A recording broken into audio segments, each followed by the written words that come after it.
Hey everyone, I'm Matt, and welcome to the Good Trouble Show. As most of our viewers know, we love to cover politics here, but we also love to cover the topic of UAPs, otherwise known as UFOs. And today I'm super excited to have a very special guest on. Later in the show, we'll be taking your questions, so please type those questions in all caps. And before we get going, of course, we appreciate your super chats, super stickers, and super thanks. Your donations help cover the cost of producing the show. And of course, please hit that thumbs up and subscribe button and tell your friends about the show. We're really new to this, and we appreciate all of the amplification we can get. And if you're on Twitter, by the way, you can find us on Twitter at Good Trouble Show. So let's get to it. Our guest today is considered one of the foremost thinkers on the UAP phenomenon, which, I mean, let's admit it, is both intriguing and confusing. Please welcome researcher, author, and host of the podcast Point of Convergence and co-host of the podcast Liminal Phrames, Darren, otherwise known as ExoAcademian. Darren, thank you for joining us. Hi, Matt. Happy with you today. I'm very well, thank you. So yeah, so I have to say, so I didn't really get interested in the subject until a little over a year ago, and believe it or not, before that, I'd never listened to a podcast before. I was just completely, I heard all my friends talk about podcasts, and I'd not once listened to one. So I went on my app on my iPad and looked up UFO.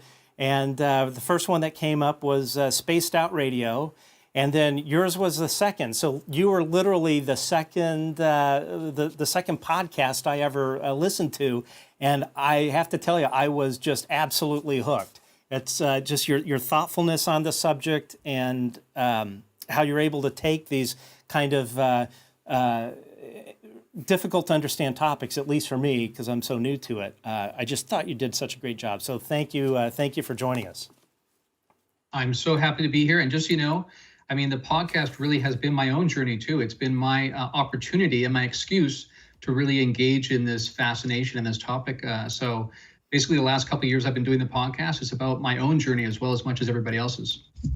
Yeah, that's I hear you on that. Yeah, it's definitely been an interesting journey for me as well. So, as I explained to you kind of before we got started, most of our viewers, and especially our followers on Twitter on Stand for Better, which we just hit 80,000 followers. We're super excited about that. So they're all really new to this whole UAP topic. And of course, most people know these things as UFOs, and I guess the government kind of sort of put it in a different light. So let's kind of begin with the history. So obviously, the thing that I've heard is that these things have been around maybe before we were even here as a species. So what were the earliest known records of this phenomenon appearing? Well, like you say, it goes back a long ways, perhaps very much to the beginning and even before our beginning. Of course, what that comes down to a lot is what you consider a UAP and what would be categorized as a UAP or a UFO. Because, of course, you have to have known flying objects before you can have an unidentified flying object, right? But some of these go back to ancient history, right? And so a lot of the accounts we read in ancient history and even different scriptural texts in various religious scriptures also speak to these kinds of things. And of course, they use different words, different language. They're going to speak in terms of the language that's common to them, a pillar or a chariot in the sky, things like that, right? Because their notion of a vehicle was a chariot. So what do you do with one that's in the sky? You call it a flying chariot or something like that. Pillar of fire, those kind of things. Sometimes clouds are referred to because that's what's known up in the sky, right? Nothing else really other than birds. So you have to sort of cut through some of the ways the languaging is different. But when you actually look at some of the raw experience, objects in the sky that seem to be under intelligent control and sometimes interacting with human beings in various ways and impacting their consciousness, that goes back as far as we've been keeping records, basically. Well, so what sort of indications are there of this phenomenon having sort of influence or having influenced our world religions?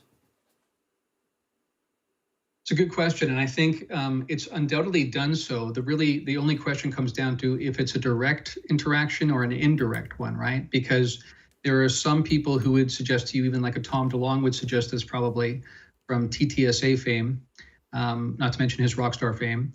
He would say that there was actually more of a direct impact on our religions. Basically, that these religions were instilled upon us by these others, that they would give us these narratives that would actually become the content for our religions.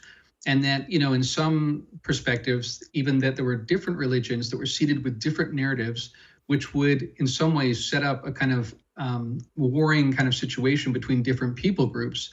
And that some people would suggest that's even how different people groups were controlled, that these kind of warring nations notion came about because of direct intervention by these non-human others. Other people would suggest it's more indirect, that we have had interaction with these beings.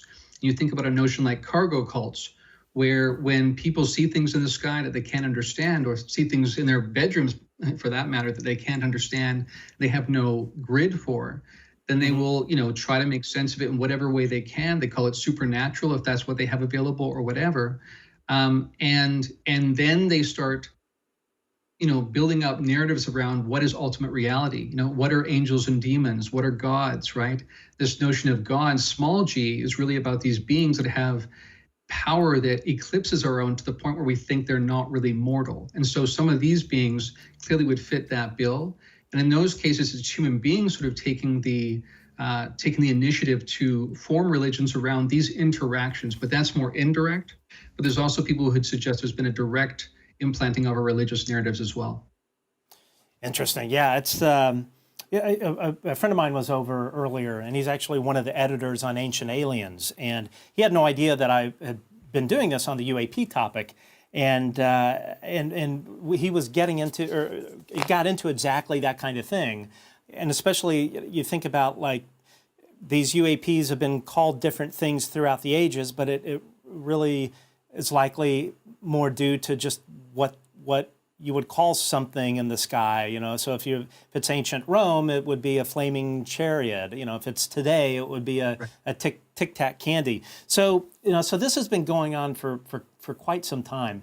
So if you would take us through sort of all of this kind of cranking up. I mean, obviously it's been going on forever, but if you could kind of take us through the major things that have happened in the 20th century regarding UAP, sort of walking us to where we are in present day.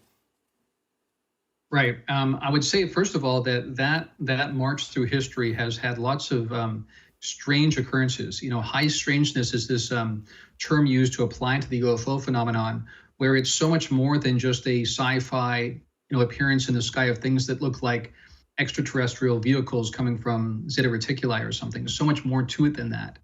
So some strange things often happen, like sometimes the things that are spotted are clearly not likely to be aircraft that are conventional. They don't have a prosaic explanation, but often they're just sort of like the next generation beyond what we're capable of, which has made some people suggest that this might even be a seeding of our imagination to help our technology grow. And so that actually goes even back prior to the 20th century, where there's these things called airships in the sky that were noticed, right? And airships were kind of the cutting edge tech at the time, right? Now we talk about drones everywhere, right? Back then it was the airships. And so they would see airships, but they had capabilities beyond average airships. So it's not like they were seeing black triangles or tic tacs then. They were seeing what was the next generation kind of vehicle for them, but still beyond what human beings were known to operate at the time. And then you kind of move into the 20th century, and of course you have a variety of encounters and sightings, but really where things took off was around 1947 and the Kenneth Arnold sightings in the Pacific Northwest. And that's, I think, where we first heard this notion of flying saucer and sort of like the prototypical understanding of a UFO as we think about it now with flying saucers and whatnot. And that really caught on in the press and really took hold of the American public and went around the world. And he was, depicting these vehicles in the sky, and he had a strong background in aviation, and he was seeing them moving at ridiculous speeds based on what was available at the time, and doing strange maneuvers as well. And also he had some high strangeness experiences afterwards, which is also interesting because that's so often paired with this phenomenon. I did not know this. So then you had, Was that? So I'm sorry. I was familiar with it because he was a pilot, right? And he saw these things over Washington, but I had no idea about the high strangeness. And maybe talk, because I think that's a subject that a lot of our viewers are completely new to. I mean, everyone, of course, has heard of UFOs and flying saucers, but maybe touch on that a little bit as well, if you don't mind. Sure. So let me march through these, and I'll talk about some of the high strangeness too. So, of course, around that time too, it was a ramping up actually, because it was around that time that we also had the famous Roswell event, right? And even events before then, like what was called the Trinity crash, or the Trinity crash site. And in both those cases, you've got the very interesting historical parallel where we were detonating our first atomic bombs, whether in tests or more than that. But it's around that time that there was this sudden upsurge in the number of sightings. And they often seem to be around some of our nuclear work that we were doing. And of course, later on, even up until recently, there's been these famous cases where UFOs are known to show up at our nuclear installations and be able to shut down our nuclear warheads. This has been documented as happening many times. Same thing in the Soviet Union at the height of the Cold War. So that to me itself is just shocking that that's not headline news. I mean, if we had, clear evidence, credible evidence that China or Russia was flying over American airspace and shutting down our nuclear warheads, it would be headline news. And yet somehow this flies under the radar. But I digress. So then we sort of move on from those sightings and those crashes. And again, we have, like you referred earlier to crash retrievals, because part of this entire narrative has been that these vehicles actually have crashed on occasion and that we have perhaps recovered them. Now, that raises a whole interesting set of questions in addition, in terms of how do these vehicles fly across the vastness of the galaxy, right, from some other solar systems, supposedly, only to crash when they get here. And, it raises interesting questions like, is our gravity too much? They ran into Mount Everest, what's about the desert that makes them crash? It just seems very, very strange, right? Sure. And so many people will dismiss it outright because they hear the juxtaposition of those two ideas, that extraterrestrial craft are flying across the cosmos, which many people already reject because they'll say speed of light and distance of galaxies too far, right?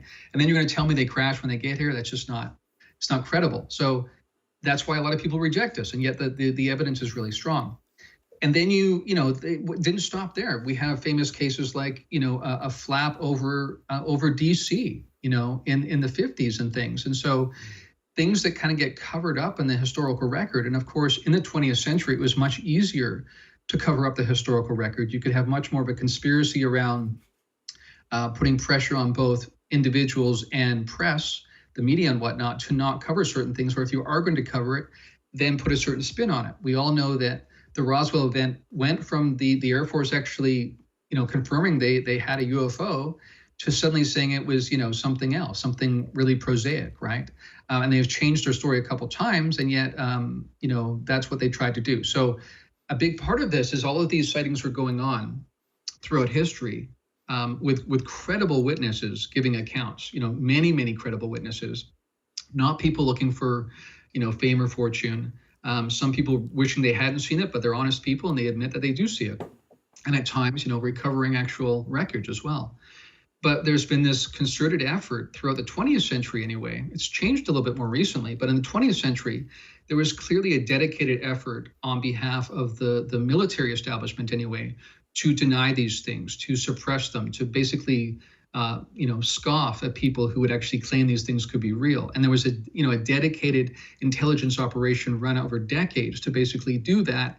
And even when we hear about these different programs that were run supposedly investigating UFOs, on the one hand, internally, they were investigating them, and you can guarantee they were very clear that they needed to try to figure out what was going on, because this was technology far beyond our own and much farther than we think that the Russians had at the time as well.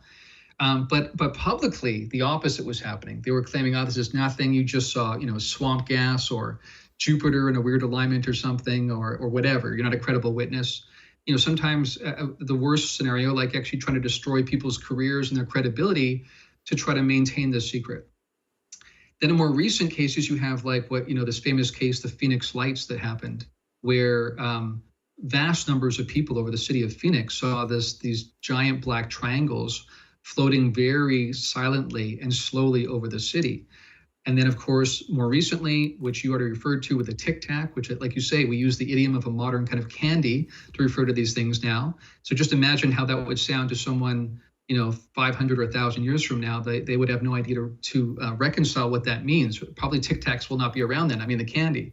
So this is a good point, that the language we use in a certain era, we have to be able to translate it. And we shouldn't just take these reports as they are, but also try to parse out what the language might be referring to underlyingly, and see if it's the same phenomenon. But more recently, we have these like credible accounts around 2017, famous article published in the New York Times, talking about these vehicles being spotted and interacting with our naval groups and running circles around our cutting edge aircraft, and even things like showing up at the rendezvous point for some fighter jets from F-18s before that had even been decided what that rendezvous point was going to be. So you have a computer program randomly choosing that, and somehow this intelligence behind this Tic Tac vehicle knew what that rendezvous point was going to be before that had even been radioed to any of the F-18 pilots, which speaks to the high strangeness I'm speaking of, where these, whatever intelligences there are that they're operating these things, and whether it's remotely or whether they're piloting them in person, they seem to be able to operate outside of the parameters of what we consider, standard space-time, our expectations of how that should work. They seem to be able to work beyond those parameters, as outlandish as that sounds to some people. And they also very, very often, even if they're high in the sky, are reported to like telepathically communicate with human beings, and even change human beings' behavior, like be able to manipulate both our perception and even our behavior. So this is a vast topic to get into for people who are not very familiar with it. But I think it speaks to some of the most important questions, not just of our time, but of all time. Yeah, I think before I really started reading about this, I thought it was a pretty simplistic answer, the whole thing. It's like, okay, they're from some other planet, and then realizing that it's a much more complex issue. You were touching on earlier about the UAPs interfering with our nuclear weapons systems. I actually wrote a debrief on this. I wrote an article for the debrief on this particular issue. And basically my hypothesis was that was a large part of why the Air Force has been trying to cover this up, for them to admit that large swaths of our nuclear triad, mainly our land-based nuclear deterrent, have been interfered with and tampered with by UAP, and it's been documented. I mean, that's enormous. Mutually, this whole concept of mutually assured destruction relies, that balance relies on the other side knowing that you're completely ready to respond and inflict damage that is unacceptable. So it's a very destabilizing thing to have happen. And actually, backing up a bit, probably about a year ago, I had interviewed Robert Salas and David Schindley. Both were retired nuclear launch control officers. And it was probably about like an hour and a half, 2 hour long interview. And, these folks that are reporting these incidents, these folks are the top of the top in terms of the military, the clearance that they must hold, because they're in control of the world's most dangerous weapon. I mean, it's significant. And and these aren't just stories. These truly happened, and as you mentioned, they're very well documented. And I think one thing that really gives it credence is some of these folks testified to the UFO office in the Pentagon, ARROW, which, for those of you who don't know, it stands for All-Domain Anomaly Resolution Office, and this was an office that was mandated by Congress to be set up within the Pentagon to study the UAP program. So folks that were involved in UAPs shutting down their nuclear weapons platforms have been testifying under oath, and then as well testifying under oath in a classified setting, and then also talking directly to senators on both sides of the aisle, again in a classified setting. And, and the other thing too, talking about the whole crash retrieval thing, in January, there were quite a few people that flew to D.C. that were part of historical UAP crash retrieval programs. We were actually the first to report on this. Again, testifying under oath to this Pentagon office. So it's really significant. So as you know, this whole balloon thing. We'll kind of jump around a bit here. This whole balloon thing has been in the news. So how does one distinguish? And maybe I guess what I'm getting at. How does one distinguish between a balloon and airborne clutter versus what would be classified as a UAP? Maybe you could talk about the observables for those of us that do not know what that means. Right. Yeah. The notion. So first of all, you kind of referred to this earlier. At some point, the government officially moved from the term UFO, unidentified flying object, to UAP, unidentified aerial phenomenon or phenomena. And even more recently, they've changed it again to unidentified anomalous phenomena. Right. So that shift over time is actually speaking to, in some ways, people would argue that it's partly to deflect people from the historical UFO, accounts and Roswell and things, and trying to distance, people from that in their memory. But you can also say that it actually is meant to be a more accurate depiction of the fullness of what we're trying to investigate. So unidentified anomalous phenomena. In other words, it's not just things up in the sky. It can be something else. Someone could spot it, just above the ground or on the ground. And they don't really, speaking to your thing about what makes them anomalous. Well, usually, regardless of what kind of craft we see up there, whether it's, an F-18 or an F-117 or a balloon or a drone, or a biplane from World War II, they all actually use the same sort of propulsion systems. Like the propulsion systems, while they've gotten more advanced, the basic functionality is not that much different.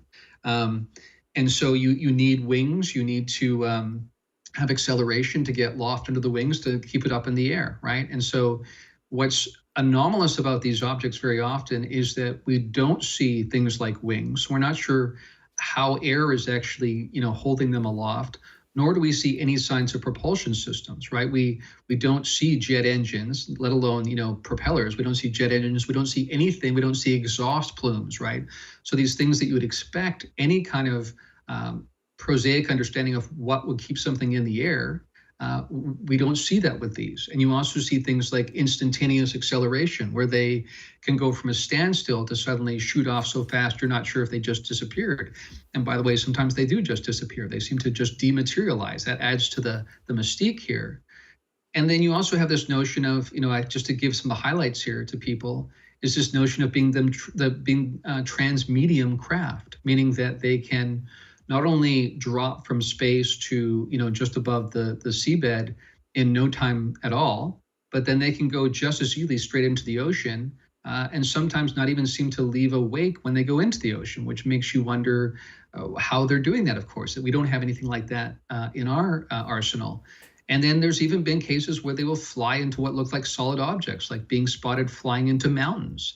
So you don't necessarily, according to this technology and what's observed, you don't need sort of a hangar or an opening in a mountain for them to fly into. They just seem to be able to fly straight into what look like solid physical objects. Now, whether that's some sort of cloaking technology that makes it look like a mountain and it's something else, that in itself would be marvelous technology, of course. But these are some of the things we're talking about that separate these from any kind of prosaic understanding of what we would have up in the air. Right. Yeah. That's. I think it's. Well, I mean, I'm not going to even get into it, but I mean, you really summarized the whole thing. But it's. I think it's pretty obvious when something is. It's obvious when has a prosaic explanation. So, okay, so our military, our pilots, they've been seeing these things, and of course, everyday Americans. So, what is the sort of leading theory about who is piloting them? Okay, so we're seeing these things, which that naturally leads to the next question of who is behind them. What are sort of the leading theories about what these others might be? Well, before I quickly jump into that, let me just touch on what you just pointed out there, that it's our military pilots spotting this, not just military pilots, also, standard commercial pilots are also seeing it, not to mention civilians. But we should not take lightly the fact that our military pilots are seeing this, military personnel, because we spend a lot of money training them to be expert witnesses. Right. They have to know exactly what's up there. They are trained to know every enemy aircraft, every friendly aircraft, right? When you're making split-second decisions on whether to launch a missile at something you think's coming at you, you need to know whether that's your aircraft or not, right? Or if it's one of your friendly ally or something. So it's preposterous when skeptics will say, well, I think they're just mistaken. It's actually this. So people who have no background in aviation and no background speaking to this expertise around identifying the aircraft in the sky, saying that people are just making mistakes is really laughable. And it's not really dealing with the data. So many of the skeptics' arguments is just excusing the data. It's not really actually dealing with it. So this is the key part, and not just witness accounts, because we know that, even with witness accounts, sometimes witness accounts are faulty, but we have numerous witness accounts time and time again, and we have corroboration from sensor systems, right? We have so many amazing capabilities now to measure what's in our skies. And so that also corroborates this. So it's something real. There's no doubt about that. So as you say, that then raises the question, so who's behind it all, right? Right. First thing we should say is, while of course there are sometimes we encounter things that are Russian or Chinese or Iranian or something, some sort of adversary, these again, because of some of the anomalous propulsion systems, flight operations, things like that I already spoke to, we pretty clearly can rule those out. That even if we have our adversaries running military hardware that it's a generation beyond us, it still wouldn't account for how next generation these things are. They're operating in such a way that they seem to violate our understanding of physics often. That shows you how far ahead it is. It's not something that the Chinese just happened to stumble upon a decade before us. It's not something like that. So, you think back to history, again, getting back to how we started this conversation. In ancient history, where there is no notions of man-made things being up in the sky, and no notion really of planets and star systems and the immense cosmos we now understand to exist, they assumed these were angels and demons, gods, things like that. That's the realm that they imagined up in the sky, right? More recently with us, after 20th century, War of the Worlds and sci-fi kind of being developed with Star Trek and Star Wars and things, when we see things up in the sky that are anomalous and seem to be so next generation that they're violating the laws of physics, where we go is this logically is extraterrestrial. These are intelligences from somewhere else in the vastness of the cosmos who've flown here in sophisticated spacecraft that can run circles around anything we have. And that was sort of the logical conclusion based on the known possibilities, basically, right? Once you eliminate anything terrestrial, the next thing available is extraterrestrial. And now early on, there was no notion of multiple dimensions, right? But as the 20th century rolled on, science began to grapple with some things that were challenging in terms of making sense of how the cosmos unfolded. And so this notion of multiple universes even kind of came into the fold, and you could have parallel universes, basically like thin planes of glass coexisting, basically. And so people like Jacques Vallée and John Keel and various researchers who had already noted some of the strangeness we talked about, where they don't seem to be just quick sometimes, but they seem to even like dematerialize, vanish. And we don't usually hear reports of people saying, I tracked this with my satellite system or my telescope and I saw them coming in from Saturn. I tracked the trajectory all the way here. No, they just suddenly seem to be here, right? Wow. And sometimes just in the sky above your house, right? And then gone again. So then this notion of like them being interdimensional beings came into play, where they are highly advanced, but not really coming from our universe, but maybe from a parallel universe. So that came into play. And then even more recently, there's been notions around things called ultra-terrestrials or crypto-terrestrials. This notion that could there be a like humanoid species, a sister humanoid species, or some other kind of intelligent species that has been mostly unknown to us, that's flying under the radar, that might have been coexisting here all along. Of course, we have historical reports of people running into strange creatures coming out of caves and whatnot, especially where I am here in Appalachia. And so people put two and two together, even people like Jacques Vallée and whatnot again, and said, could this be a phenomenon that's been happening for ages? And they've also developed technology over time. And what we're seeing is actually them flying around. And perhaps either they have technology that can cloak themselves and that maybe even they have an ability to control our perception to some degree, maybe even as an evolutionary trend that they took that we didn't, that would account for why we haven't noticed them very often. So these are some of the many that are on the table. Wow. Yeah, it's again, like I said, when I first got into this or started looking into it, I thought it was just going to be a single answer as far as what is behind these things, and I'd never heard of the high strangeness thing.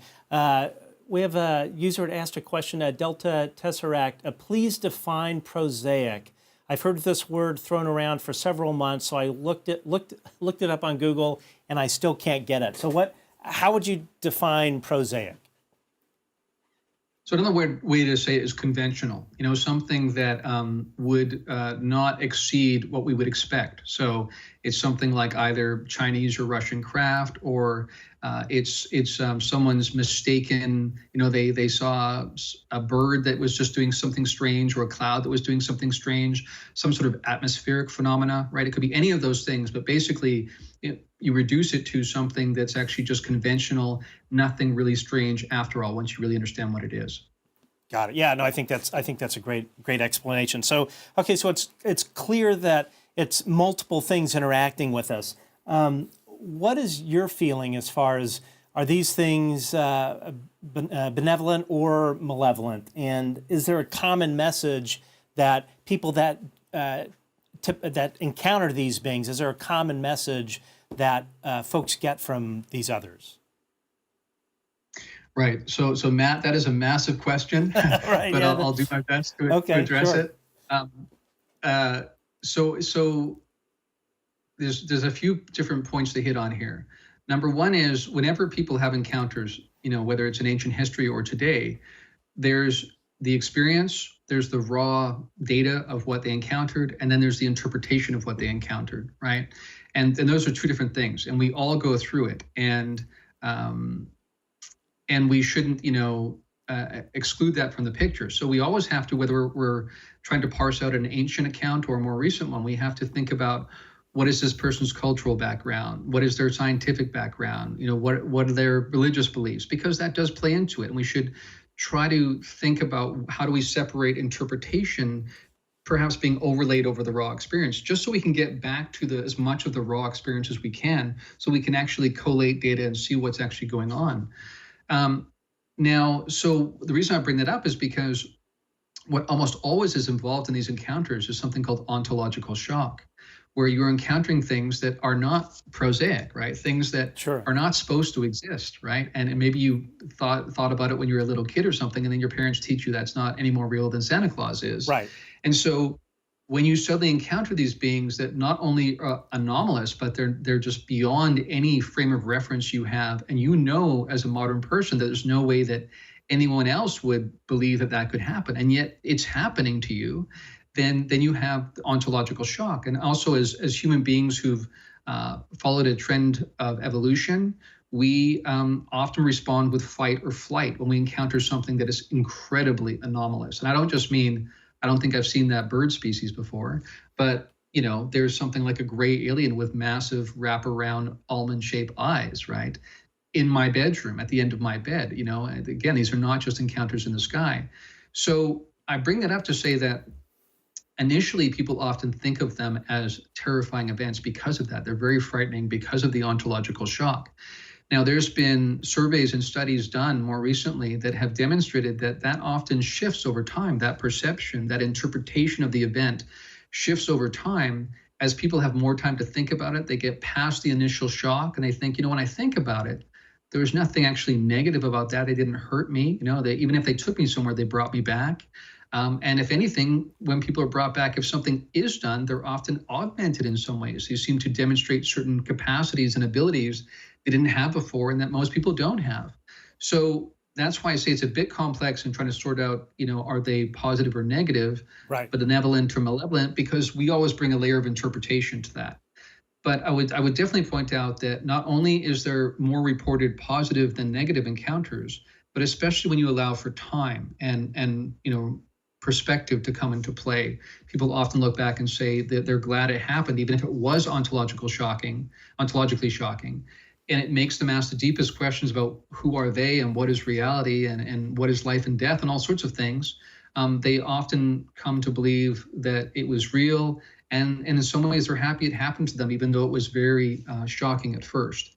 In terms of the messages, so I would say, again, one of the difficult data points for people new to this topic to wrestle with, and I think one of the most overbearing challenges that will come into play when disclosure happens, right? And by disclosure, I mean some sort of widespread recognition that there are other intelligent entities around us, and perhaps they have been as long as we've been around. That's a shock to the system collectively, right? Sure. But you then have to wrestle with, what are they saying? And often an overarching message that comes up is that human beings need to wake up, that we are living as a collective in a kind of collective insanity, that we're harming the earth, we're harming each other, we've lost our connection to source. And by that I mean there's some sense that for many of these others, they have not exactly a hive mind, but they have the ability to have porous consciousness interaction amongst themselves. They know what they're thinking, right? Each other. And also have a greater sense of conscious agents throughout the cosmos. Even, I know this will sound like a stretch for some people, but even the spirit of the earth, the Gaia being, also having an identity and being identified by some of these others.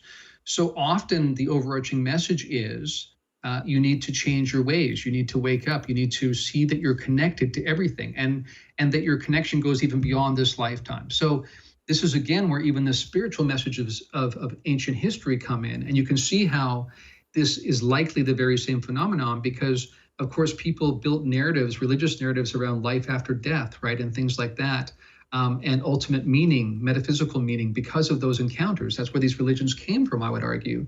The very same thing's happening today. People are having encounters, but they're, like you said, they're not just, hey, cool, some ET came from Zeta Reticuli, took some soil samples and went back. It's much more complex than that. They seem to be interacting with us, and that interaction is central to the encounter. They're not primarily here on a scientific expedition like Star Trek. It's more often that they're actually interacting with human beings, and when they do, they fundamentally change the way we think about ourselves, each other, the cosmos, life and death, right? This is where the high strangeness comes in. But that can still be terrifying in itself, right? Because people will often see like apocalyptic images of the earth on fire, right? So even if they're not like literally what you'd expect, things that are basically symbolically representing the earth in severe distress, and therefore also our civilization being in severe distress. And people often have this sense that this is some sort of future prophecy or some future revelation they're having of something that's going to happen if we don't change course. So even the kids in Zimbabwe, that happened, right? These young kids had these craft land, these beings appear that seemed to sort of not quite even walk. They kind of floated above the ground, right? Right. And they sent these messages of coming apocalypse about how our technology is leading us astray. We're out of touch with our consciousness, that our technology is eclipsing our level of collective consciousness, and this is a problem. So this has been a central message. So I would argue overwhelmingly it's benevolent or meant towards a benevolent end, but it can still be shocking along the way for sure. And you should also add too that because this is a complex phenomenon with many different players, actually, I think what will be most shocking is just the number of different kinds of entities and entity groups that are in play, that our notion of reality is much too truncated. So there are certainly people who encounter things that seem like nefarious interdimensional kind of entities. And those ones don't seem to particularly be very benevolent. And whether you call these astral entities or something interdimensional or whatever, we can apply different terms. That also seems to come into play. So this will be remarkably overwhelming for our civilization, because it's not just like adding one more piece to the puzzle. It's suddenly realizing the puzzle we had was one piece in a much more massive puzzle. Wow.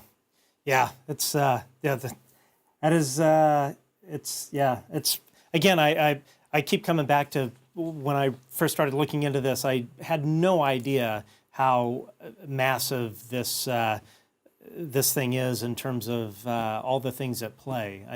I think that most people think of it in very simple terms.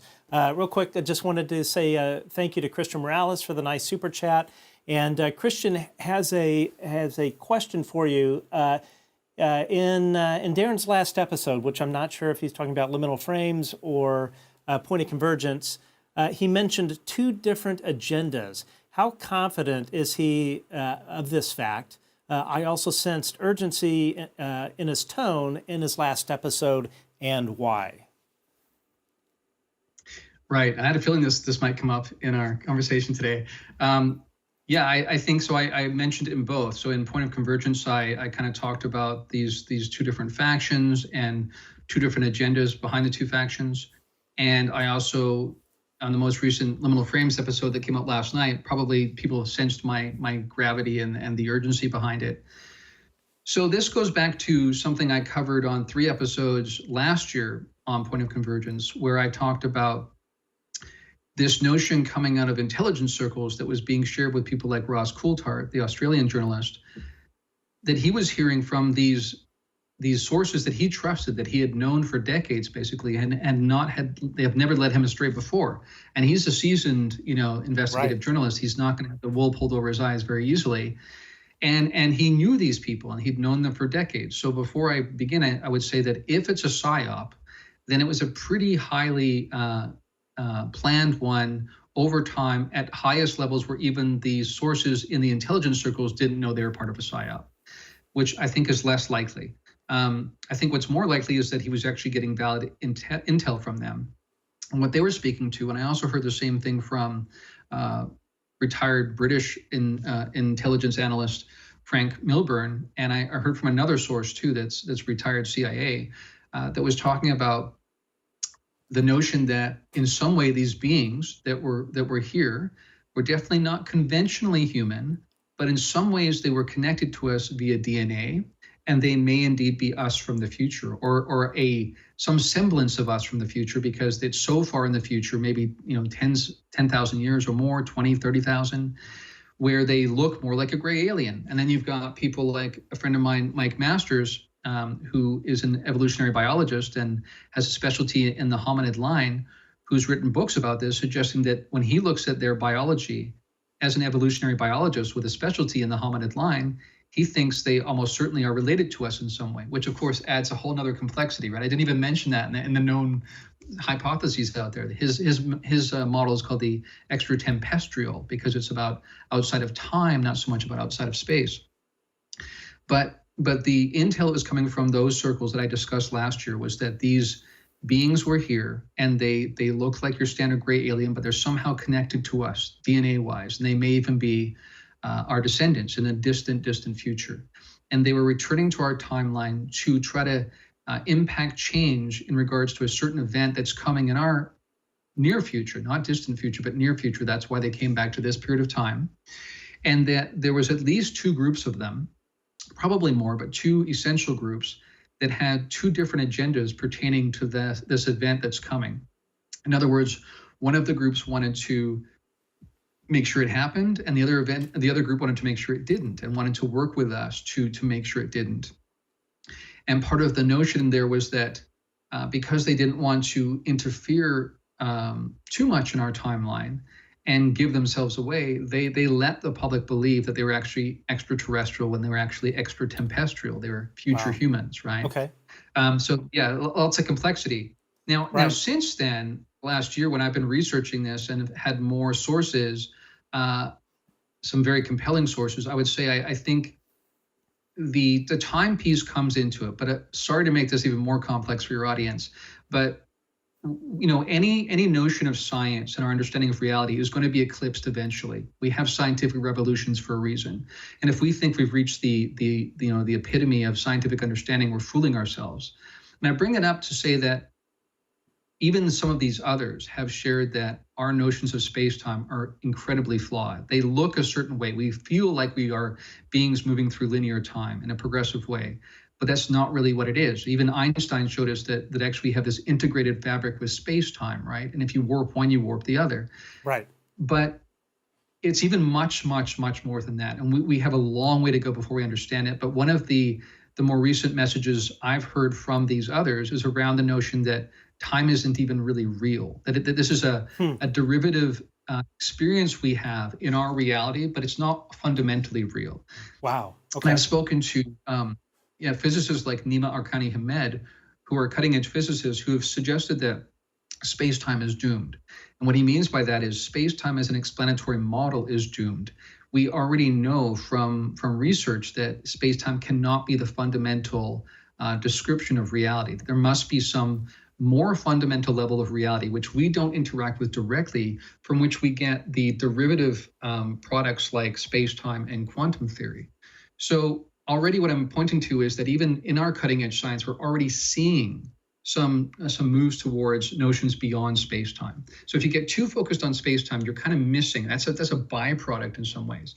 So I bring that up just to say these beings may be connected to us in some way, but I wouldn't get caught too much up in the future piece, because I don't necessarily think that's ultimately going to be central, but they do have a connection to us. But what these speak to anyway is these beings that we think of as gray aliens who are here and not just observing, but they are here in regards to a certain event that's coming, and they have specific agendas around that event. And some of them are even, the intel would suggest, working with us to try to, the ones we would consider benevolent, because they're the ones, for instance, if this is a cataclysm of some sort, then there's a certain group working to prevent that cataclysm from happening. And so those are the ones we would consider benevolent, right? But where it gets complex is that I think even the other group, they're not the bad guys. That's the wrong way to look at it. They have a cosmic perspective about what's best for the Earth, what's best for the cosmos, what's best for us as reincarnating souls. I know this is a lot. This is so complex, right? But they take all of that calculus into play when they consider what they should do. Because behind all of this, I already hinted at origins. One of the notions coming out is that we are basically a seeded civilization by one of these other civilizations. So they've been with us since the beginning. They seeded our very existence on this planet, and they've been tweaking us genetically and whatnot over time, even right up until last night. Someone was having that happen. That's kind of which I think's in play. So there are two factions, one sort of pro-cataclysm, the other one anti-cataclysm, to put it in really base terms. And in terms of how confident I am, I would say I'm quite confident that this is something that's going on. Wow. And I don't say that lightly. I'm not just hearing it from vague sources that I don't really trust. I'm hearing it from numerous places and some sources that I can't even really talk about yet specifically. But I've tried to find ways to think this is off, but I have a hard time getting there. So I take it quite seriously, but with the caveat that high strangeness, trickster phenomena are known commodities in this topic, right? So I'm definitely not flying blind. I'm aware of all those things. I'm also aware, even in my background with biblical and religious studies academically, that people have historically predicted these things time and time and time again and been fallen flat in their face so many times. Right. So I'm not saying that I know for sure that our timeline really is the one that's going to have this happen, but I certainly don't take it lightly. I'm watching events. Sometimes I'm surprised by seeing events that seem to be following the narrative that I've heard was going to happen. I think even more recently, there's been events in the news that speak to that, even though most of the public is not seeing the fullness of what that means. So I just want to sort of say both those things, that I take it very seriously. I'm watching and very open to being convinced it's something else. But right now, there's a lot of corroborating evidence pointing in this direction. So have you heard, are we talking like 5 years from now, 10 years from now? Have you heard a sort of time range of when something like this might occur? Well, this is interesting because, there's been notions for a while now in the literature around some sort of major events coming in the future. We have cases like the Chris Bledsoe case, where he had, premonitions and prophecies given to him by this lady figure, which is probably the same one that appeared over Fatima, Portugal in 1917. So it's not the first time this has happened. Whether or not she really looks like that is another question. But nevertheless, there was this notion that around 2026 or so, something major was happening. And then again, that standard message, humanity's got to wake up. It's got to raise its collective consciousness. Otherwise, bad things are happening, right? And if people say, well, that sounds a lot like a religious message, I would concur. And I would say, again, that's why I think this is all connected. It's all part of the same underlying historical phenomenon. But there's also notions that retired CIA analyst John Ramirez has spoken to around the CIA being aware of, and intelligence circles beyond the CIA being aware of some major event coming in 2027. And not necessarily a cataclysm, but some sort of major reveal. So was this like some agreement made, or that the others, I call them, right, the non-human intelligence, the others, I use the term others or non-human intelligence because whether they're interdimensional or extraterrestrial or ultra-terrestrial or crypto-terrestrial or extra-tempestrial or some combination of all of them, which, by the way, I wouldn't exclude that, because I think, again, when our notions of space-time are flawed, all of these models to some degree are incomplete and a bit off base. So we'll just call them the others, the non-human intelligence or the non-conventionally human intelligence.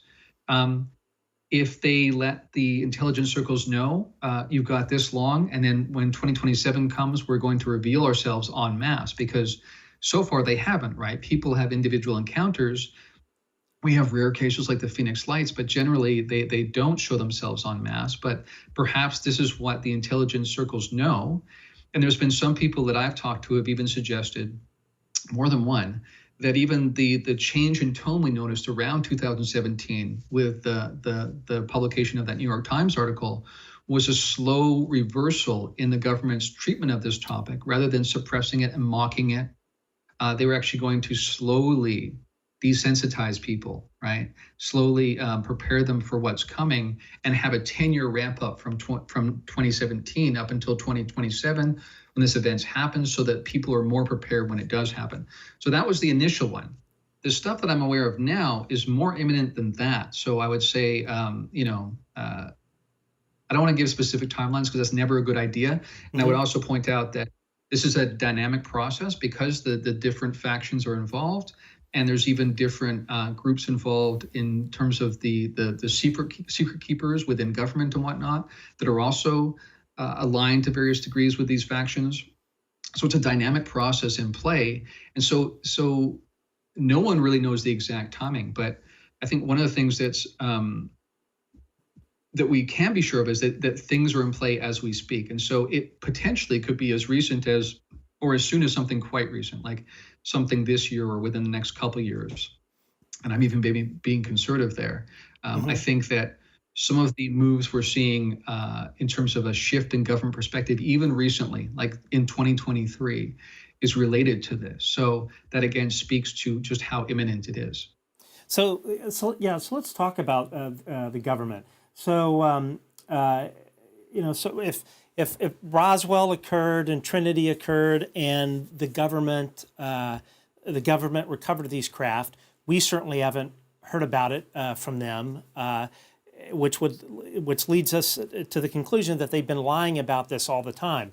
Now, I'm a Democrat, so I tend to be very trusting of governments, and when I hear about like crash retrievals and all this kind of stuff, to me it kind of makes me think of like QAnon or other sort of conspiracy type thing. So how do I, as a progressive liberal, how do I reconcile this sort of pretty much a trust in government, and that perhaps maybe they have not been up front? Like how do I reconcile that, or how do people reconcile that? Right. Well, I would begin by saying that was kind of my initial take on this as well, and that's how I came into this topic. I I often say to people that, this topic is so wide-reaching, and the tendrils reach so far and so deep that it leaves no other topic unscathed. And what I mean by that is that our political structures, our origins as a species, the ultimate nature of reality, all of that seems to be in play here because of this phenomenon. And one of the most shocking and disturbing, to be honest with you, shifts for me has been around recognizing the degree of secret keeping and even the degree of the construction of false narratives, like deliberately known false narratives, and even at times the elimination of people that were opposed to that, the truth coming out. So we already know some really nefarious things happened in the 20th century, the assassination of Kennedy and things like that, and many other things. That many people have already wondered what kind of deep state plot might have been involved with that. Was it an inside job to some degree? There's real questions around the different interests within what we call government, which is a very broad-reaching term, as you know, that speaks to many different organizations and many different people with all sorts of different worldviews, right? I mean, these are our neighbors, right? So you're going to have different perspectives on reality within government. But for me, one of the most shocking and disturbing shifts I've had to make is recognizing that there's a great degree of secret keeping going on, a great degree of false narrative being put forward. And that was easier to do in the 20th century, less easy now. And like you, I also used to think about the people who talked about those things as kind of conspiracy theorists, right? And that's kind of a term that is not used in a nice way usually, right? It speaks to people who just like to make things up or are just, foolhardy and don't understand critical thinking and whatnot. But what actually you find when you are willing to really dig deep, ask penetrating questions, look at actual data points, not just what people are telling you, things just don't add up. And not just about the UFO phenomenon. So what I would say to people is, for myself and people that I trust and respect that have come to these conclusions, they do so through critical analysis and looking at data, even when it goes against what they would like to believe. Now, to your other point, I would say, though, that the challenge here absolutely is that you have modern movements like QAnon and whatnot, where people exercise almost no discernment and no critical thinking. And we almost see like a willful excusing of our critical faculties. Like people just want to believe something different just because they're in some ways frustrated with their lives. And so people will believe a false narrative because it makes them feel that they're part of some cause. And whether or not it's ultimately real doesn't really matter in some ways.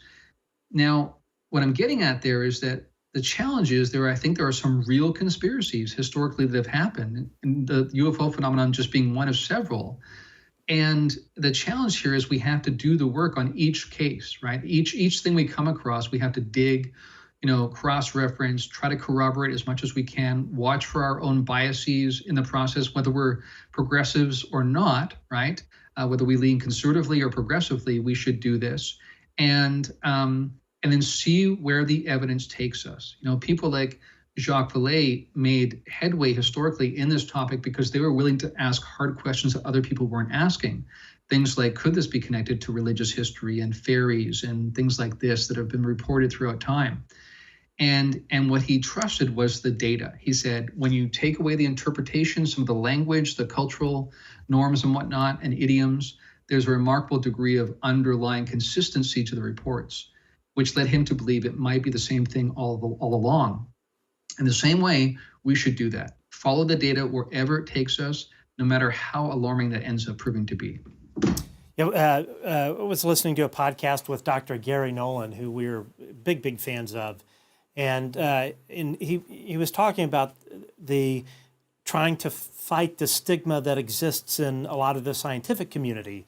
I think you see this to a certain extent with Neil deGrasse Tyson, and Dr. Nolan's kind of premise is gather all of this data and present it to the scientists and say, okay, here's the data. What do you think it is? Rather than just haphazardly saying, there's no way they could travel here, or all of those sort of excuses that have been used for so long. And I think it can be a sort of scientific arrogance to think that we understand all there is to know about the universe.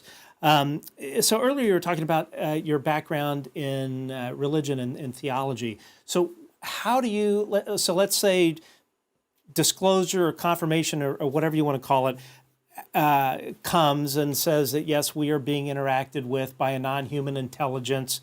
And, oh, by the way, everything that you might have been taught about religion or other things may not be exactly correct. How do you think the various world religions will react to this news? That will be a shock to the system, and it will vary depending on not just the religion, but also the worldview within that religion. And what I mean by that is that you really, when you look at it sociologically, it's not really just comparing, for instance, Islam with Christianity or something, because even within Islam and Christianity, you have different subsets where you have some very progressive Muslims and some very progressive Christians. And likewise, you have some very fundamentalist Christians or fundamentalist Muslims. And they often have more in common with each other, the fundamentalists from the two camps, as they do with progressive arm of their same religion. Because really religion is a subset of your worldview. And so in many ways, and even though some fundamentalists won't like that notion, but if you are a person who believes in modern science and you believe in the scientific method and you believe in critical thinking and whatnot, then you're much more likely to be a progressive Christian. And likewise, if you reject those things and think that the world is only a few thousand years old and dinosaurs might not have existed because they're not in the Bible, right, then likely you hold a fundamentalist view, and that affects not just your view of religion, but everything else. So if you are, for instance, a Christian from a very fundamentalist background with some of the beliefs I just described, then you have a much more narrow range of possibilities to draw from when you encounter these anomalous beings. Really, from their model of reality, you have human beings and animals on the earth, in the most conservative circles anyway, and all you have other than that as options are angels and demons, right? That's the only other non-human sophisticated intelligences out there working on behalf of either Satan or God the Father. So for those groups, even if the ETs show up and give us free energy or something, the fundamentalists are going to, many of them are going to say this is a deception, right? Because they'll read passages from Scripture that speak about, Satan parading as an angel of light, and many in the end times will be deceived, and so they'll say this is playing right into the script. This is a move of the Antichrist. No matter how benevolent those beings might occur to be, and even if they show us, images and video from where they came from and things like that, many of these people will say none of that's true. It's all a deception. They're actually demons, and this is an attempt to steal your soul, and it's part of the end times that were prophesied in the Book of Revelation and other apocalyptic texts. Much more progressive Christians, who are kind of more like humanists, basically, who see Jesus as someone who may or may not have existed historically, and if he did, then he was someone who basically was just trying to get us to treat each other better and to honor each other's consciousness and to think as a whole and things like that. And so for people like that, that have a scientific understanding which already says that the life should be teeming throughout the universe, because we have such an immense cosmos with so many systems and so many galaxies, and even if planets that can bear life are the exception to the rule, the sheer numbers are so overwhelming that we still should see life in such a plethora around the cosmos. And so for them, they'll be able to slot it in and say, this is another creation. This is another biological being that just happens to come from a different planet. So you're going to get a vast assortment of reactions. And that's why when people talk about disclosure means A or B, I always think that's much too simplistic, because we have multiple worldviews coexisting on our planet right now. We have three major worldviews, even within the United States, coexisting. That's why we have such a political divide right now. It goes down to worldview largely. So all of that's going to come into play when no matter what the authorities say when this happens, in terms of what people will actually do with it and what they will interpret it as ultimately meaning. So religion, the reaction of the various world religions aside, it seems like we're really barreling towards this confirmation or disclosure. In general, what if you were to predict? And of course, it's just taking a wild guess. How do you think the world will react? Sometimes I think that when I see sort of the short attention span on Twitter, I wonder if it'll be like Mom will go, "Oh yeah, I always knew this was probably true," and next thing you know, she's like, "Okay, what's for dinner?" And she's moved on. I know it's a total guess, but if you were to guess, how do you think in general the world will react to this? Well, I think the real question there is, what will the nature of disclosure include? Because if you, as you say, if it's just turns out that, yeah, we were right, there's other beings in the cosmos, and it would be silly for us to think we're the only ones, because in some ways we live in a pretty average planet, and we believe that via natural selection and the process of evolution, biological beings should eventually form, and even if it's the exception to the rule, there should be plenty of planets where a sophisticated intelligence forms like us. And so for those people, they would have no problem with that, and maybe they could quickly move on, like you say, and figure out what's for dinner or whatever. Right. But the challenge is, I think it's so much more than that. It's the ontological shock coming collectively around them being physical, but not just physical. We talked about transmedium vehicles. They are trans-dimensional kind of entities, many of them, because because again, our science is not the summit arrival of science. They seem to have an ability to navigate through reality in ways that look like magic to us, right? There's Arthur C. Clarke famously said that technology that's sufficiently advanced will be indistinguishable. I can't even say it. Indistinguishable. Sorry. Yeah. I can't. It's like magic. I can't say obfuscation half the time. So right. No. Please go ahead. Yeah, you cannot distinguish it from magic, exactly. Right. And so it's going to look like that to many people, which for many people will play into their feeling that these are angels and demons, because they're doing things that violate our understanding of physics. So they think that they're metaphysical beings, right? And also on top of that, there's this question I already hinted at around, our origins. What if this speaks to our very origins? What if that's in play with disclosure, right? Then that's not something, Mom can say, "I'm going to get on with dinner," right? It's like, I think I need to sit down and think about this. So, right. So really how people react will partly depend on their worldview, right? What their expectations are, how many options they have to slot into in terms of their understanding of reality.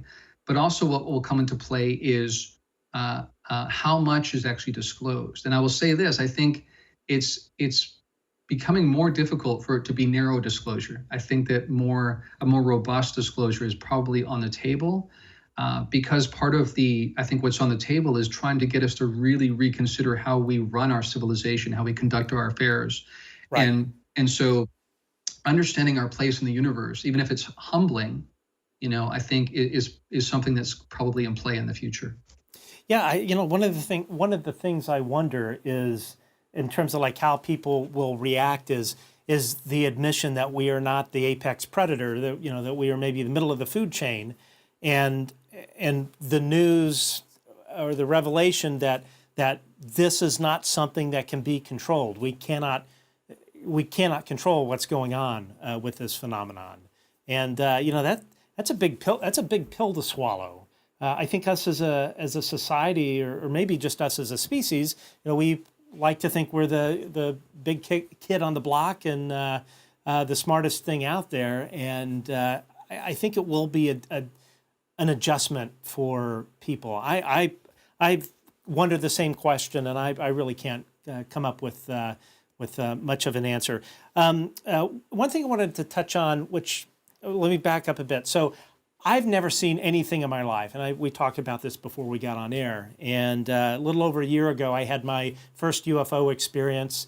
At some later date, I'll explain what I've seen. It's appeared several times.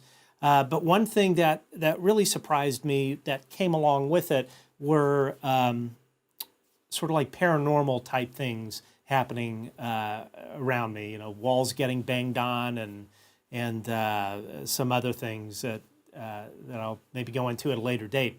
But I was very, very surprised about.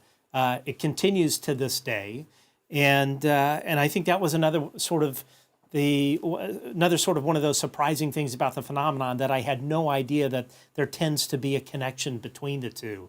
And I think a lot of people aren't aware of that. So, you know, what could you kind of throw out there as far as your thoughts on the poltergeist aspect, and again, back to what you said earlier in our interview, the sort of high strangeness? Right. Yeah. Again, this is a part that when this gets included in disclosure, it will be very discombobulating for people, because this is not something we were trained in high school, right? We were not taught, or in college for that matter, we were not taught about certain behaviors that might introduce interdimensional or paranormal or anomalous effects into our lives. And knowing a bit about your story that you shared with me, you know, sometimes we might just talk to a certain person or have a certain kind of interaction, which seems to open up this happening, right? And so there's been this famous discussion around something called hitchhiker phenomena. And the notion there, and again, I understand how some people who are new to this topic will be going, I thought we were talking about UFOs. How did we get here, right? But part of it is that even in just to clarify that quickly too, going back to NIDS and different groups that Robert Bigelow was involved in and funding, that had contracts with the government to study this, what the best researchers in the world with the most familiarity with this topic, with PhDs, were saying is we need to study all of this together. We can't just limit this to UFOs, because so often UFOs have coexisting and co-arising anomalous effects like hitchhiker phenomena, like poltergeist phenomena, right? Like psychological and physiological effects in people. We need to look at all this data to try to wrap our heads around what it is and how it's all connected. And so, yeah, and I even spoke to Kenneth Arnold around that. So this is a feature, not a bug, right? As they say. In other words, it's not just a few cases where people seem to have strange things happen even after they saw something in the sky, or strange dreams even, or strange new ways of perceiving the world, like having precognitive dreams, or understanding the thoughts of someone when their mouth's not even moving, and telepathic capacities, even sometimes telekinetic capacities, being able to move things with your mind alone. So all of this seems to be in play. And often there can be one of many kind of like initiatory events that cause this. One of them can be seeing a UFO. Another one can be seeing a being, right? Sometimes it can be you have a precognitive dream and then you start seeing UFO. Sometimes it could be something like you had a near-death experience or an out-of-body experience. Or you tried astral traveling, right? You took the Monroe Institute's course and tried that. And the next thing you know, you saw a gray alien, right? So I know that some people might be checking out right now and going, this is like, way too far the woo train for me. But the data, again, is suggesting all of this is real and it's connected. How it's real, we still need to investigate that, because again, putting hubris aside, we need to be open to the fact that our understanding of reality is flawed at best, and perhaps even quite misguided. Even Jacques Vallée back in the 70s said that what the UFO phenomenon teaches us is that we do not understand space-time. And so by implication, how can we begin to understand the UFO phenomenon when it's already exposed that we don't understand even space-time, right? So the assumptions we bring to the table are in question. That's how deep this needs to go. That's how deep the rabbit hole goes. But again, you can have any one of those different events, a near-death experience, an out-of-body experience, a sighting of a UFO. You could even see a Sasquatch. I mean, there's some strange things that happen that once you've had one of those encounters or one of those experiences, you seem much more likely than someone from the average population to have another one. So it's like something gets flipped on in your consciousness. There's some evidence this can even happen with psychedelic journeys. And this may even speak to what shamans were experiencing in various cultures around the world, that this is not just people having hallucinogenic experiences that are not really real and they're just making stuff up, but actually they're tapping into another aspect of reality and bringing back real actionable information, just like our military might, which, by the way, our military has used things like remote viewing, right? The CIA ran a program for 20 years. Yeah. They don't do that if it's not producing anything, right? And they would actually corroborate it with other data. Right. So somehow all this is connected, but I think people are getting the picture that this says something fundamental about reality that's beyond what we understand yet. Yeah, so kind of, I haven't really spoken about this too much, but so a little over a year ago, I've been a study of U.S. and Russian nuclear policy since the early 90s. And when Robert Hastings released his book, UFO and Nukes, I don't remember what year it was, but I'd read that book a long time ago. And so I decided to do this. I think I spoke about it earlier, do an op-ed about the UFO nuclear connection. And I reached out to Robert Hastings, and we spent many hours talking and kind of doing my research and interviews. And many people may not know this, but Robert has had his own anomalous experiences.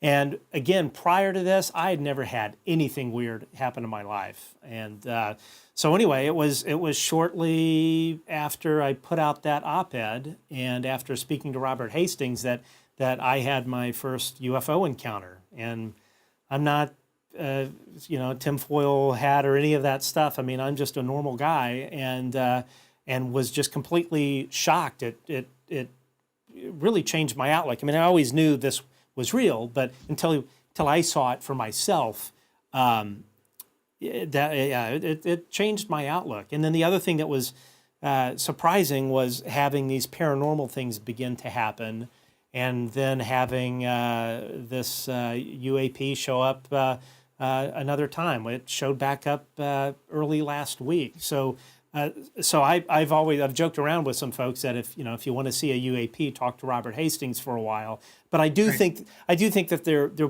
probably was some kind of hitchhiker element, again, because nothing had ever happened in my life, ever, not even remotely close. Right, and just to clarify for people what we mean here when we say hitchhiker effect, and this is so great that Matt's sharing his experience, because it shows you it's not just in a book like Skinwalkers at the Pentagon. This is a known thing that happens, right? And this is a prime example of it happening, where just talking to someone, right, that is somehow connected to anomalous phenomena can create a scenario where something is passed on to you, right? This has been referred to as social contagion, right? Because it's like the social connection is the only connection we can see. You don't have to be in person with them. You just spoke on the phone, right? So it's not some sort of viral infection, right? Like catching the flu because someone sneezed near you. Somehow the fact that you know them, you talk to them, again, this speaks to consciousness being non-local.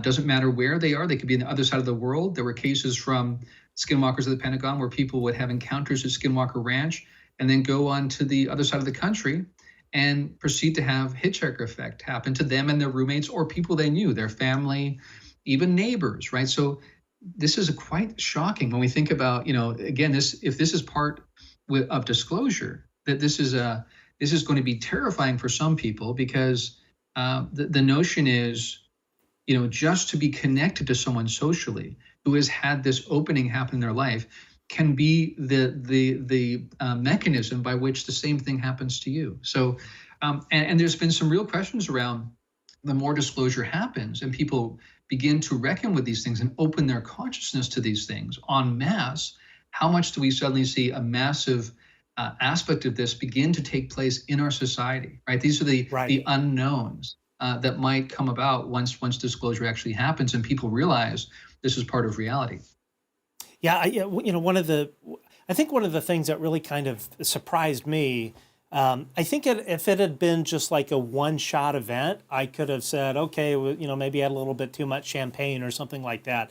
But the fact that it is continued and continues to this day, I can't say to myself, oh, this is purely coincidence. I was in the right place at the right time, and this is also happening at my home. So to be honest, like one of my fears is, so far it's just been seeing something up in the sky and paranormal stuff happening in the house.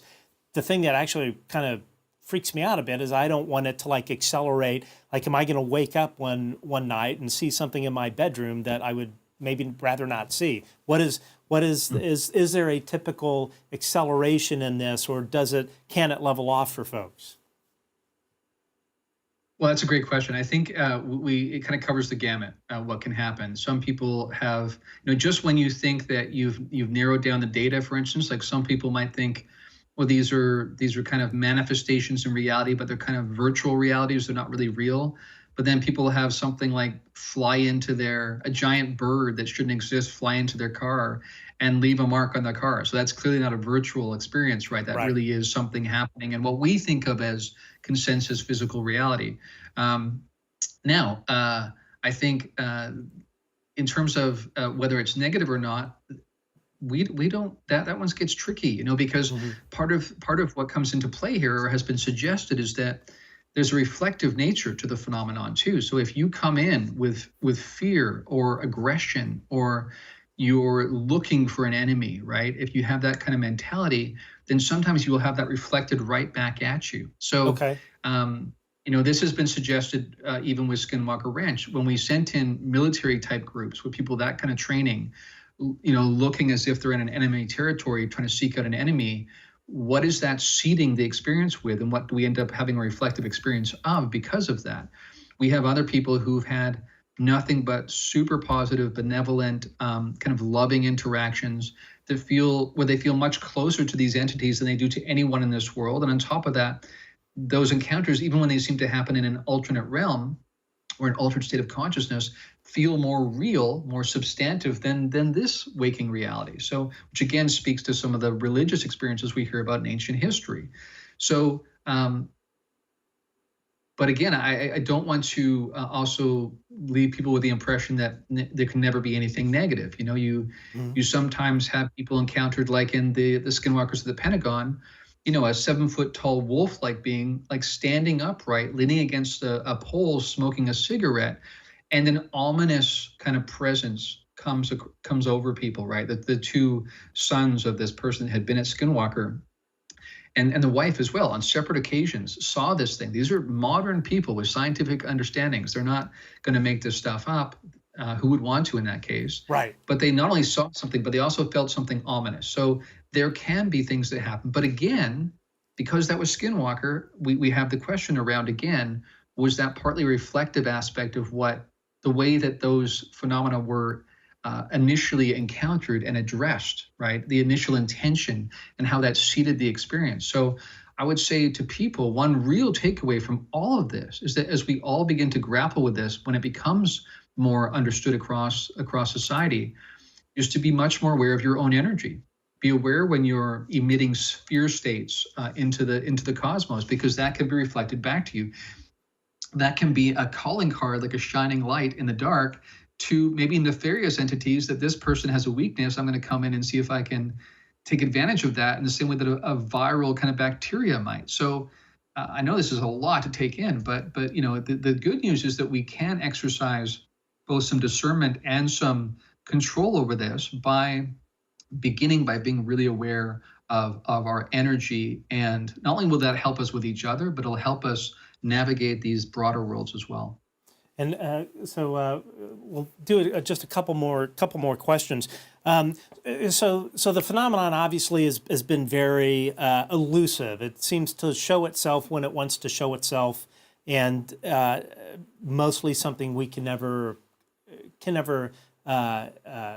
control. So let's say President Biden hops up on a podium tomorrow and he decides, you know what, it's time to let the cat out of the bag. How do you think the phenomenon would react to that, to a mass realization by everyone that this is real? Again, I know this is just a speculation, but if you were to guess, or could you even begin to guess, will this generate some kind of reaction, or it'll just continue on the same path? Right. Yeah, and one of the social media points that I saw being made recently was that some people were noting that it was a good sign that there has been a move towards disclosure. And some of the recent events that have happened, even around balloons being shot down and whatnot, there's more to the story than meets the eye there. And I think this is the beginning of disclosure, actually. And what people have noted is that the phenomenon doesn't seem to be reacting adversely to that, which was seen as a positive thing. But I would go further and suggest to people that what I'm aware of is that, and I could be wrong, I always hold that out, but what I'm aware of is that this move towards disclosure is actually being initiated by an element of the phenomenon. So that's something that's actually the biggest shift here. It's not that Joe Biden or some elements of the military suddenly decided, although there are people in the trenches of the secret keepers that are wanting this out, that are glad that the whistleblower, kind of terminology was passed so that they have a legal way of disclosing what they know without having to go to jail because they're violating an NDA. While there are people who are on the inside working towards disclosure, they're actively trying to make this happen. But I would say the more important, significant player is that an aspect of the phenomenon, these non-human others, is actually the one initiating this move towards disclosure. And so the governments of the world are responding, not initiating. Interesting. Yeah. And the other thing I wonder too, it's like, so if we talked about how these are all multiple species, and let's say that they make themselves known, how do we as a species know? Let's say it's 5 species, and they're all, five of them come and say this, and this. How do we as a species decide who or what to trust, and what is, if what they are saying or doing is in the best interest of humanity? It's a great question. And I think many people will have that question, and many people will have a kind of a knee-jerk reaction of revulsion just because they look so different than us, many of them, although some of them look very human. But some people will just say that looks like a monster, so it's probably not trustworthy, right? Not a very deep critical thinking there. And we need to be wary of that. But I think we need to listen to what they're saying, listen to their arguments even about how our civilization is actually pretty rotten at its core in some ways. And I know this will be more difficult for progressive people who believe in this system and believe for the most part that the democratic overtures of our civilization are working. There's many ways they are, and there's many ways that it's not. And I would say that there's again, part of the rude awakening I've had over the last few years is recognizing that there's a semblance of a democratic running of our government. And then there's a whole other segment that is completely beyond the operation of that. And that's what some of these special access programs speak to, that we're trying to get exposed through these moves in Congress. But most importantly, I think we have to develop discernment. I think we have to develop energetic, kind of spiritual discernment because we can. Like what we're beginning to see already evidenced with humanity is that we're all psychic to some degree. I would point people to the work of Dean Radin if they're not sure about that, but it's been very demonstrable over time that even in small degrees and to differing degrees, almost everyone walking the planet is psychic in some ways, which speaks to the fact that our relationship with each other and with the greater reality and with these others, there's porous boundaries between our consciousnesses. And that means we can, to some degree, eventually evolve to the point where we can tune in to their intention regardless of what their words are saying. And part of the challenge of our present civilization is we can say one thing and completely intend another. Many of them do not have that as the modus operandi in their civilization. So this is something that would be so good for us to grow beyond, not only because we could then discern their intentions, but also each other's. And then we would know if a politician really is meaning what they're saying, or if they're just being a politician, right? Right. So this is important. We need to listen to what they're saying. We need to, handle it with gravity and not just assume they're benevolent, but likewise not assume they're malevolent. Look at the fruit of the endeavor, in other words. What do we see coming about? Are they ultimately offering us things that will make our civilization better and will also help us operate in a way that's more synergistic with everything around us, the planet, the animal species, and the greater cosmic community that we suddenly become part of? Great. So, okay, so we're going to end things with one, a really good listener question here. Eduardo Tavares, I know I'm probably butchering your name. Based on your personal experience and knowledge, what level of interference have these non-human beings had on world events? And then one last question, and we've been lucky to have you on this long. Actually, let's do that one, and then just one more, I promise. Sure.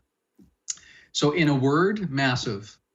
Okay. I would say that that one of the implications here is that, and this speaks to what Jacques Vallée has talked about with a control system, right, where you could put into place something that's sort of keeping track of the development of a civilization, not just biologically, physiologically, but also sociologically as a collective.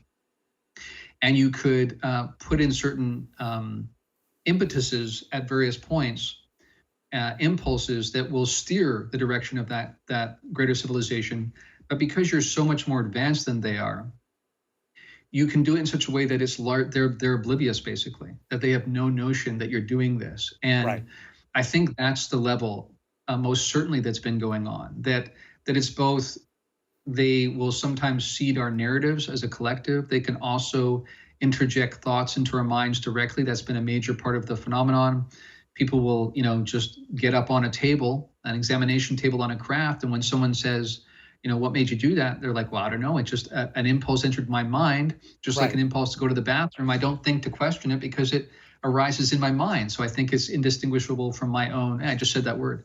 From my own intention. Right. So, but they can also do that at a broad level too. So they can steer collectives. I think there's even evidence I've come across that they, in some ways, can use the siloing structure of our government system, which was set up with siloing of information and data sets to protect, for instance, leaks getting to the Soviets during the Cold War, right? So you'd have a need to know in a very narrow parameter on this group knows this, but the other group doesn't know about it. And someone sitting across from you might have no idea about it. And certainly your wife, your husband has no idea what you're working on. So that was set up in such a way as to prevent leaks getting across to the Soviets, because there was some suggestion that the CIA had been infiltrated by the Soviets, right? But the thing is, when you have a control structure, you have a phenomenon that can be aware of all of that, it can operate in such a way as to use your siloing system against you, because you have no way of knowing what's happening across the board, because you've, by your own intention, compartmentalized everything. So what's happening in one group might be impacted in one way by the phenomenon, and another group might also be impacted, but they can't compare notes because they're siloed information sets, right? Right. So what I've seen evidence of is that that's what's been happening. So, and some people might find that shocking and troubling, but I would again say, my experience is, for the most part, these are more advanced intelligences than us. They are further along in the development of consciousness, that I think all sentient beings are on this path of discovery and growth. And so it's for the greater good is what I'm getting at. And again, part of the hubris that we're going to have to get past here and recognize our humble place in the cosmos is we're not the top of the food chain. We're somewhere, in the middle, right. And there's some that are much further along than us. And because of that, both technologically and because of their ability to manipulate consciousness, and because they can not only seed our genetic background, but also tweak it as need be, and they do ongoingly, they can absolutely have a massive impact on what happens in our civilization. And until they let us know, we're largely oblivious to the whole thing. Okay, so last question, and again, thank you so much for being so generous with your time. This has really just been fantastic. So last question, this one's going to be a doozy. This comes from Ramiro Gonzalez. Do they actually walk among us? Right. I knew it. That's a good one to end on, right? Yeah, and this one's always an interesting one for me because I have personal experience of knowing people that I'm absolutely convinced 100% are what we would call hybrid beings. They are beings that on the surface look pretty much like a human being. They could walk along the street and you wouldn't think twice. and yet they have capacities that are far beyond what an average human being has, even someone that sort of excels in certain levels. So we already talked about all of us have some degree of psi capacity, right? And I already talked about how in the deepest level of reality, our different consciousnesses, our minds are actually porous. That's why we can sometimes pick up things that seem to be beyond what we should know based on our senses and what we have access to. But actually, again, with remote viewing, we see evidence, and this was funded by the CIA for 20 years, and it's definitely still going on in government circles. It's just used in different names now. Where basically any bit of information in any space, in any time is available. That's the fundamental truth here about reality, that there's no such thing as secrets at these higher levels of reality. And what I've seen is beings that I know, friends of mine, right, who have capacities at this level where they not only have psi capacities where they can know what other people are thinking and know what's going on, but they can also tap in a very real way, practically, with the collective intention, with the kind of hive mind of a variety of conscious agents that are part of this larger cosmic kind of community, and be able to see even human civilization in a different light because of that greater perspective. And they can kind of toggle back and forth between the normal, quote unquote, human consciousness and that more broad consciousness. And I think that these, not only do they walk among us, but they're actually part of a process that's been put in place to prepare us for disclosure and prepare us for ongoing interaction and integration with a future with these beings, where some of these hybrid beings will be like ambassadors serving to communicate between and unite the different species and different civilizations. Man, there is just so much to digest on this subject that I've heard so many people say that, the minute you think you figured it out, you realize that you haven't at all. It's it's just mind blowing. Yeah. I want to say a very special thanks to the Paisley Wave, who left a very nice $10 tip with this funny message. Matt, please consider this a coupon for a free bottle of cheap liquor. You may find it helpful after this interview or before returning home to more peculiar activity. Yeah, I'll definitely use that. That's very generous of you. Thank you so much. So Darren, how can viewers find you? We've put your social links on the description of this, but if maybe just tell us quickly about your two podcasts, Point of Convergence and Liminal Frames. Right. So like you said, you already mentioned it, or you've got it in the links, but yeah, I'm at ExoAcademian on Twitter and on Facebook. I'm most active on Twitter in terms of talking about things I'm coming across and researching. And then in terms of the two shows, yes, there's two podcasts I'm a part of. A Point of Convergence is kind of the solo endeavor that I do, where I take a certain topic pertaining to the phenomenon and sort of build it out, do a deep dive into it in each episode, and that's every second Saturday generally. Okay. Saturday evenings, 8 p.m. Eastern, that comes out, and that's usually more like a 40 to 45 minute kind of time frame now, where I take a deep dive into a particular topic. More recently, I've been developing this thread that I've been talking about over time, so talking a bit more about it each time. And then I'm also part of a podcast called Liminal Phrames, spelled PH, sort of a reference there to phenomenon. So beware of that. And that's its own podcast. So you can go to my YouTube channel and you can find both the Point of Convergence episodes and the Liminal Phrames episodes as two different playlists. But if you're looking on a podcast platform, then they're two separate ones. So Point of Convergence is its own podcast. Liminal Phrames, spelled PH, is also its own podcast. And that happens on the in-between weeks when Point of Convergence is not running. Yeah, folks, if you have not listened to any of Darren's podcasts, I can't imagine after hearing this interview that you wouldn't want to.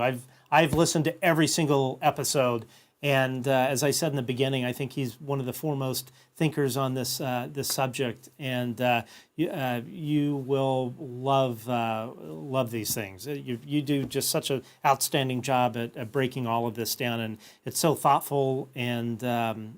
Yeah, man, I really, really appreciate it. So again, thank you for coming on. Thank you for being so generous with your time. And we look forward to seeing you again. Darren ExoAcademian, thanks for joining us. Matt, it's been a pleasure. Bye to you and bye to everybody else. Thank you.